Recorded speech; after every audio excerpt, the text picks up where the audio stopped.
Hi everyone. Today I'm here with Ms Shrathi Rao, who works in the healthcare industry and also mentors children in learning chess. And so, could you could you give the audience an introduction?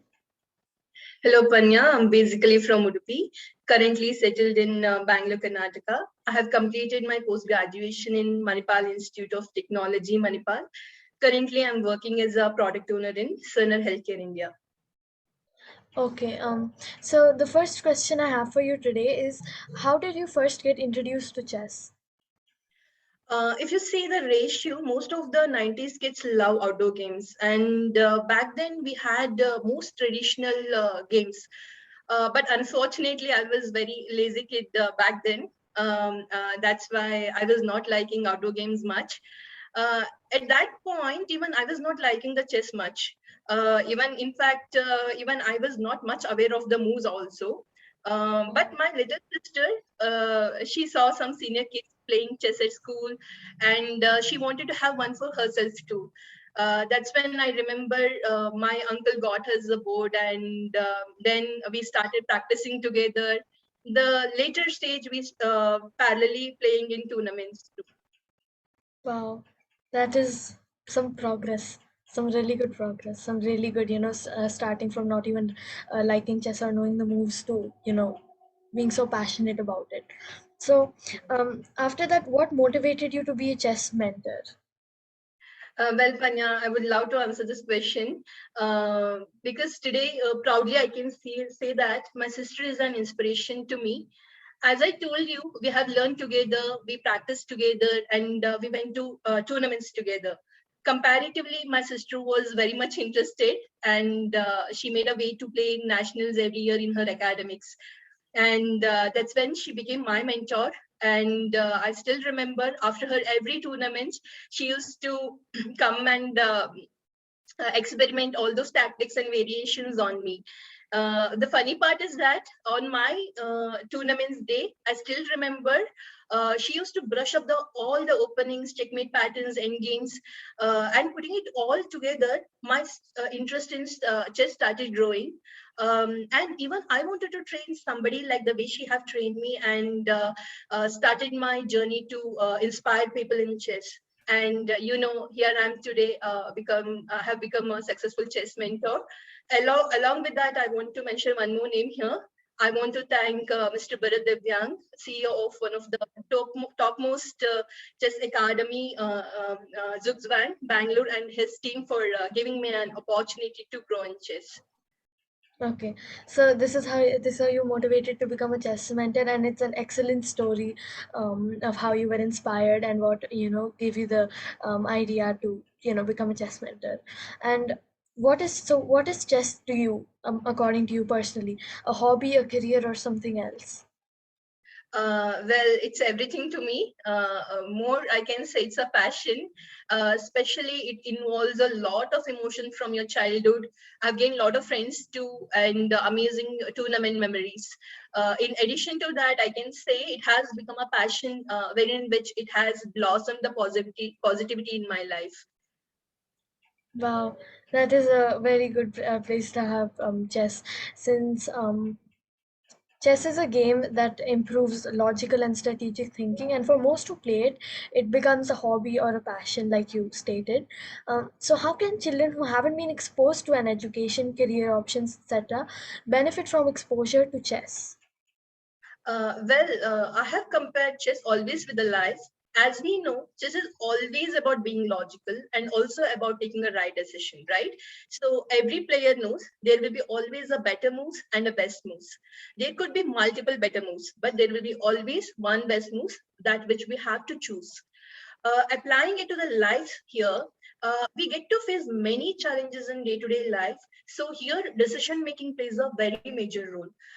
By playing chess, these decision making skills will keep improving. Also, chess or any game, winning or losing should not matter much. All matters is that after each game, what you learn from that game. So here, I Yeah. would say that, yeah. Also, I want to say that education or career have got nothing to do much with chess. Of course, education is very important, but education is not compulsory to learn any game, right? So Yeah. indeed, chess help you in subject and also every phase of your life. Yeah, that is a really, good aspect of a really insightful aspect of how we can see chess and how it may benefit children who haven't been exposed to such options. Um, Another question is not quite related to chess, but it is more related to how you feel about this. So, how do you feel about that? How do you feel that patriarchy in rural India can be stopped or even Yeah. prevented, or we can try to, lower it? Okay. Well, I can say it starts from us within. So every individual have to think towards this. It's not being feminist or neither raising the voice towards a gender equality. See, now you have started an initiative to help rural Indian girls, right? So I wish and hope more Paviras will come up like this, which will certainly make some differences in patriarchal thoughts as well, and which will encourage a lot of girls out there. So we say, right, tiny drops make a mighty ocean. Yeah, yeah. So, another thing is that what do you feel is the main hurdle that girls in rural India face? See, India is still a developing country, right? So Yeah. poverty being the main reason, the people are not getting a good facilities out there in the rural areas, and because of that, the kids are not getting a good education. And along with all these points, even I want to say that in many part of rural India, blind beliefs are still exist. That is being a hurdle for a lot of girls out there. Yeah, yeah, because those old beliefs and old customs and traditions, they are still there and in rural areas. So yeah, so what could be provided to interest a child in chess when they have little to no understanding of strategy and the rules, etc.? Okay. See, even when we started, right, we didn't start with the strategical thinking in the beginning itself. To start with chess, right, you need not have any strategical thinking in the beginning. It comes when you move towards an intermediate level. So in the Yeah, beginning, all you need to know is that rules to play a chess. It's a kid or adult. Interest always matters, and interest always comes also when you know the benefits of it. So, or when they hear an inspirational story, then they will start learning it. So after learning anything, right, it's obvious they grow an interest in that particular field and they will move in that particular field. So for me, introducing chess is very important in the first stage. Only 2 points to I want to mention strongly here to start with it. And second is that have a right mentor to grow in a particular area. yeah. That is a very great outlook on it because it covers two very important things in learning chess and getting accustomed to um, playing chess. So having since you've been exposed to conditions in both rural India and really technologically and medically and really advanced cities, what do you feel is the main difference between their healthcare facilities and the medical facilities that they're provided there? Okay. Being in healthcare domain from past 6 years, I see a lot of differences in US and Indian healthcare system. Coming to Indian healthcare system, lot of improvements still needs to be done in advanced cities as well. In cities, definitely people are getting opportunities to advance medications and treatment. But in rural India, definitely we have a government hospital, but unfortunately, we are not having number of skilled doctors or advanced facilities like Yeah, we are having in private hospitals, right? Along with that, the poverty being the main reason, rural Indian people are unable to access high-tech medical facilities.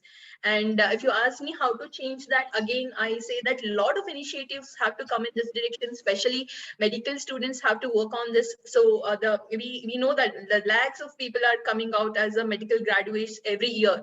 So they need to take up some initiatives. They need to keep their service years, some in the rural areas as well. That will definitely help these rural Indian people. yeah, okay.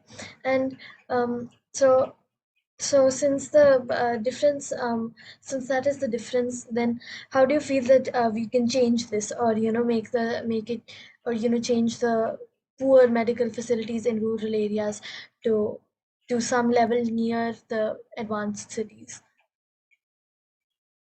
Yeah, as I mentioned, Panya, like previously, uh,